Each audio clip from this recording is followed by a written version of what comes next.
The warrior prophet Gideon Ofuriesie Nyankopon nam ne so yensankyerene ne anwanwade ono Abraham Nyankopon adom ne nyansa ne nimde wɔ haban mu. Yo abusia me din the warrior prophet Gideon Ofuriesie do afem odumu jata me otutu eke osofo padwuma bi yem ade bi e down so a ye kwankro o spiritual problem biara abayifo bi a etiti won ha ne ye dumu ja soja ye de ja ne dumu ja ye mfa nsuo numu ja wɔ hanom.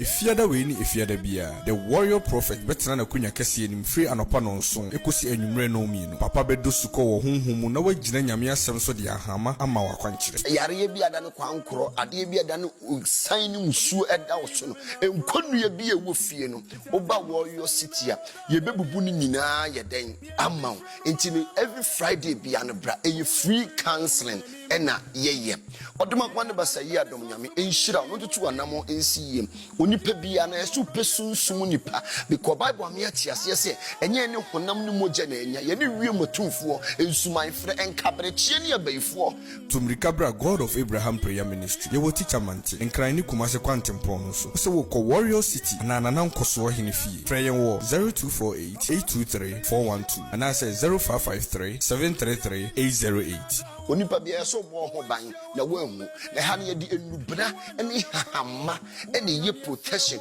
udware ma uhunhomo ye den esi wo so jobu se beka me honam ansa na kokame sunsun onipa bia na eye body spirit and soul enti ansa na soul no ebe ye strong no anye se wadware enubra ne hahama wo se me de haban mu no amam esi mu nusu enti ha ye de haban ene nubra ene ye sunsun adwuma.